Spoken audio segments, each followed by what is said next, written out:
proceed to the podium.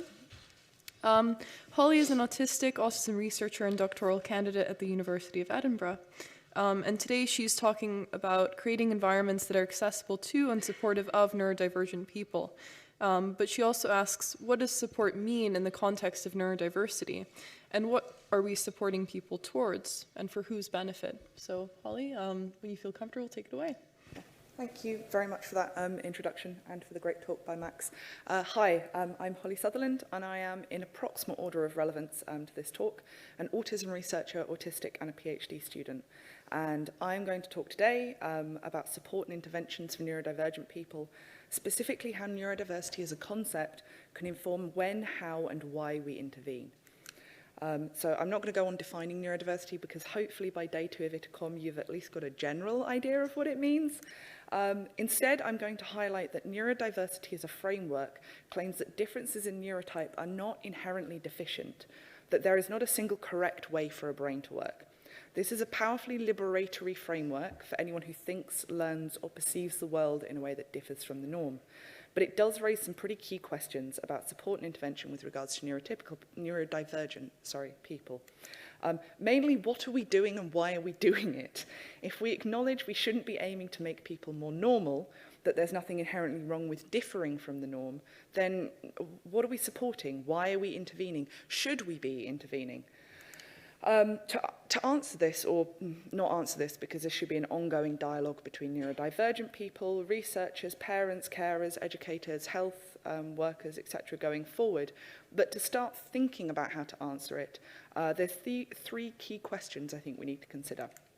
So 1, why is neurodiversity a useful concept regarding support and intervention? 2, what are some key principles of neurodiversity-affirming support? And 3, when is providing support and intervention even appropriate if we're trying to be neurodiversity affirming? So first, why is neurodiversity a useful concept when we're talking about support and interventions? To answer this, we have to answer why, if neurodivergence is not inherently a problem, neurodivergent people need support and interventions. And to do that, I am going to ask you to indulge me for a few moments and imagine a jug. Here's a picture of a jug for reference. I don't want to overtax anybody's imagination at like 9 o'clock on probably 10 o'clock on a Tuesday morning. And this jug is excitingly you, or rather it's your capacity to get tasks done, to self-regulate, to concentrate, to learn, whatever. Here's your jug. And now I'm going to ask you to sit a really easy maths test, except before we get started, I'm going to put a rule in place. No smiling. If you smile during the test, you lose points. There goes a chunk of your jug, filled up by the fact that part of your capacity now is focused on remembering not to smile. Also, you really need to pee, but I'm not going to let you use the toilet before you take the test. So that's another chunk of the jug gone, trying to ignore how uncomfy you are. Also, I'll be playing music from my new favourite garage punk band during the whole test, so more jug gone. I've also printed the test in really small text, so you're going to have to squint to read it, more jug.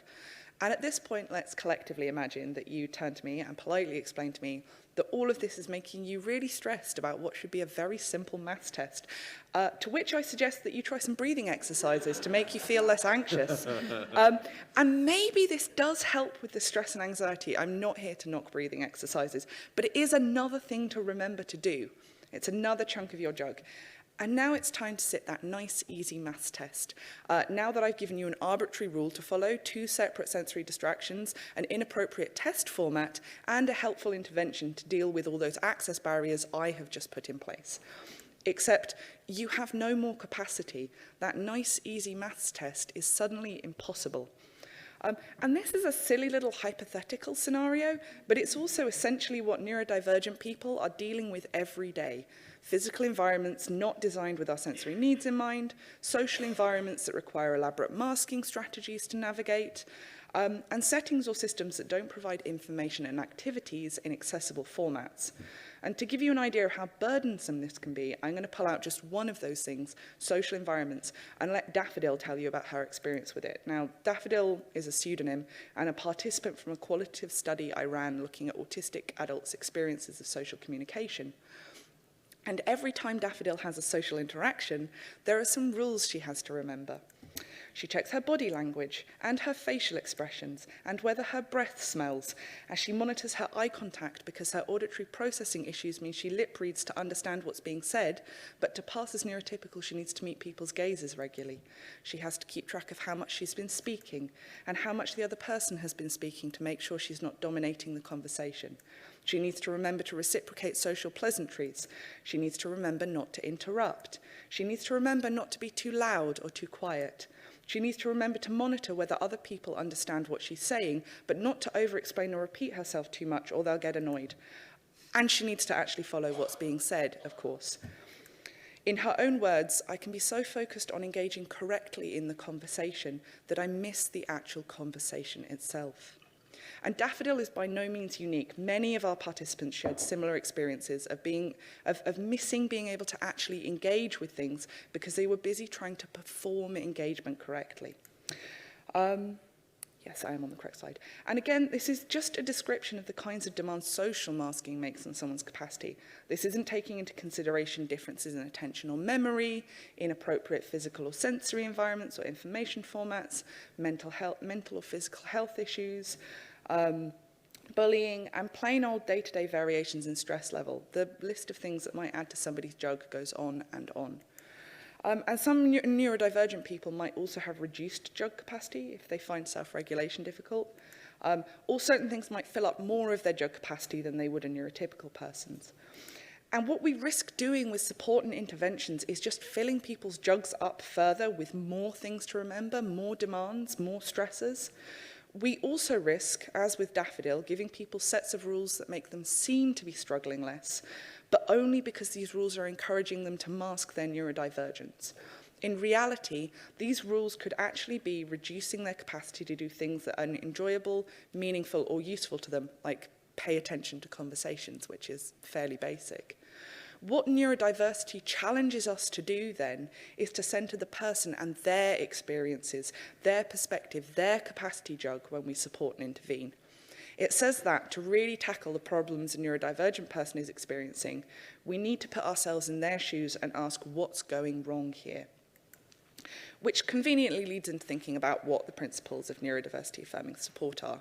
This is, again, more of an ongoing dialogue than a question, but there's two important starting points to that conversation that I want to make here.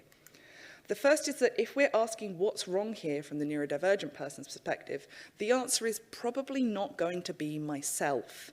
So we should be assuming first that the person's environment is the problem, well before asking whether there's something about the person that needs to change. There's a well-established principle in the social model of disability which points out that people are often primarily disabled by their environment.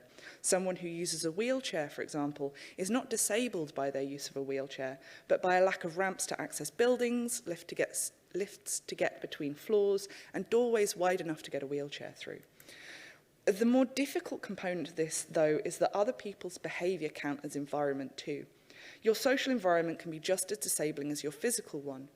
But social environments are harder to make accessible because accessibility for social environments requires everyone in them not just being accepting of social differences, but modifying their own social behaviour. An example, I, like many autistic people, dislike eye contact. When I'm around my autistic friends, we take turns looking at each other's faces whilst the other looks away. This lets us read each other's expressions. We can do that, I promise you, without having to make eye contact. It takes pressure off me to mask, an issue I often have with neurotypical people, even when they've said they're okay with me not making eye contact. The problem is that getting neurotypical people to display the same behaviour that I automatically get from my autistic friends requires them learning and applying an arbitrary social rule for me. And this is a lot of work, but neurodivergent people are already doing this constantly all the time. From Red, another participant in my study, it feels like we spend so much time trying to derive and memorise rules for how neurotypical people want to be interacted with, from manually controlling facial expressions and eye contact constantly, to thinking about how we walk or sit or move or speak, to moderating what we talk about and for how long, and being careful not to be too weird. All the time. It's exhausting and pretty much thankless. I don't think neurotypical people really do the same for us, or even anything close. Dr. Milton's double empathy problem points out that the onus is often on the autistic, or to apply it more broadly, neurodivergent person to change their behaviour to accommodate others. This is not only unequal in the it's not fair sense, it's also actively disabling. Neurotypical people getting used to meeting neurodivergent people halfway in terms of the burden of learning social rules is a prerequisite for producing a supportive environment. The second point I want to make is that support and interventions have to be focused on improving a person's quality of life. And this is really pretty obvious, and I feel like there are probably very few support and interventions out there that don't claim to be focused on this. But the problem is quality of life is a highly personal concept. Take my frighteningly neurotypical mother, for instance, who is aware I refer to her as this, it's fine. She struggles to imagine a good life being one without constant social interaction, large networks of friends, going out several times a week. My definition of a good life involves several evenings a week being spent on quality time with myself, with my cat in a dark room, because I'm a bad stereotype of an autistic person. So we should be careful not to fall into the trap of stereotyping autistic people, for example, assuming that we all have no interest in a social life or friends whatsoever. That's not true. But, for example, we know from research that parallel play, being in the same space as someone else whilst you're both doing separate activities, is considered a really sociable activity by many autistic people. Does a good social life have to look like an autistic person learning to love parties, or could it look like someone being able to sit in a room with their friend and do something else? We also need to think critically about whether an intervention is actually improving someone's quality of life. For example, if a social skills intervention seems to be making somebody happier, is this because they now understand how their social needs differ from others and can explain those to people and negotiate social compromises to get their needs met? Or are they now masking and are stressed and miserable about it, but are so relieved that they're no longer being bullied, ignored, and excluded for being weird that they're going to continue regardless? So this leads to our third question, which is, when do we provide support and interventions at all? When is providing support and intervention neurodiversity affirming, and when is it part of a normalization agenda? Well, there are some really obvious considerations here based on what we've just established. Could this issue be fixed by changing something that's not the person? And is this going to improve the person's self-defined quality of life? If the answers are no and yes, respectively, this is probably a really good place to provide an intervention. And there's a third component to this, though, which is whether the person potentially receiving the intervention consents. Have they agreed to it? Have they asked for it? And this is where we run into some issues. In an ideal world, everybody would be able to identify what difficulties they're experiencing, understand what interventions are available, and understand the pros and cons of each to make an informed decision. In reality, though, even aside from all the logistical issues that Max kindly identified before this talk, this is not always the case. So people may not understand their own neurodivergence and might not realise that they're struggling. They might just think this is something everybody deals with. They might know they're struggling but have traits like alexithymia or interoceptive issues which make it difficult to identify what they're struggling with. They might know there's something wrong but not be able to point to it. They might be in an environment that stigmatizes neurodivergence and or have internalized stigma and want normalizing interventions even though this might be harmful to them. If there are communication issues between them and the person offering support, they may have difficulties understanding what's on offer.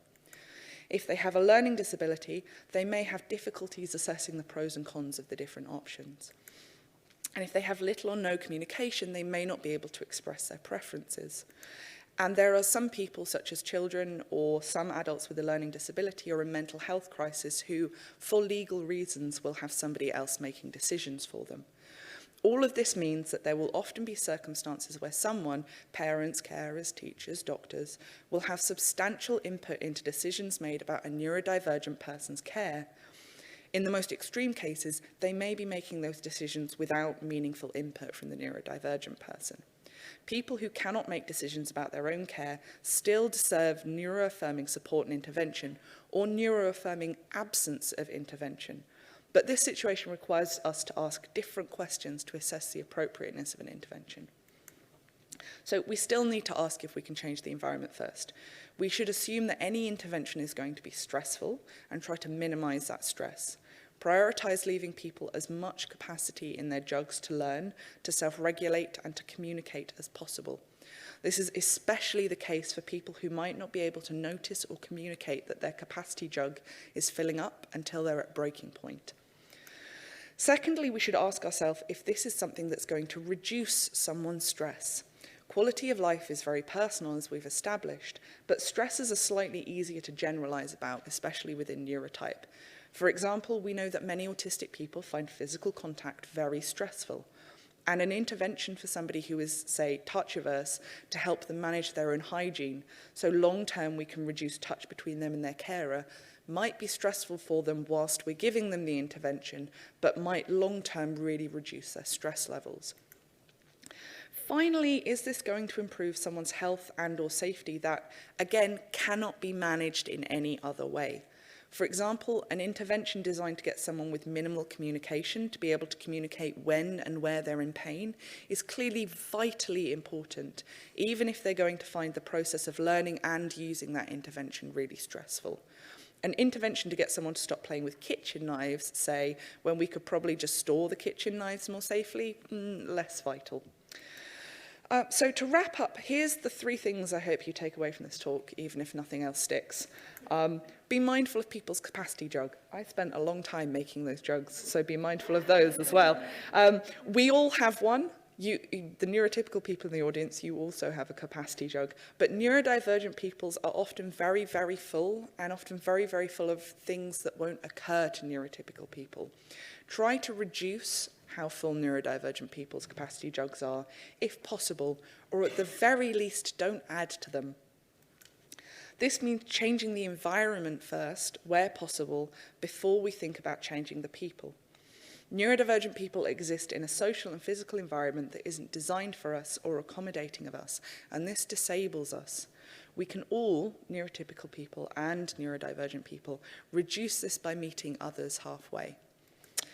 And when there does have to be change to the person, make sure that this is centered around their wants, their needs, and their goals. These might be very different to yours, and that is okay. We are all unique, and we don't all need to be made the same. Thank you very much for listening. That was a lot quicker than I expected. Thank you very much, Holly. I really liked your illustration of the capacity jug. If you'd like, you can come back and we'll answer some questions. But as a researcher, and I hope this also resonates with other researchers, we often assess people's behavior and cognition if they're neurodivergent, and then just compare the scores to neurotypical people's scores or along a continuum of some kind, without necessarily recognizing the fact that neurodivergent people's capacity jugs might already be full, and so we're kind of making these assumptions in a really biased way. So I hope this definitely influences how we take things in the future, both, you know, in the clinical side of things, but also in research, because I feel like that's really important. So thank you. It's time for some questions now, and I've had a lot of questions arrive on the iPad that I'm going to read out, and then you guys can kind of take turns to answer them. Great. So the first one is for Max Davey. And the question is, have you thought about the overlap between ADHD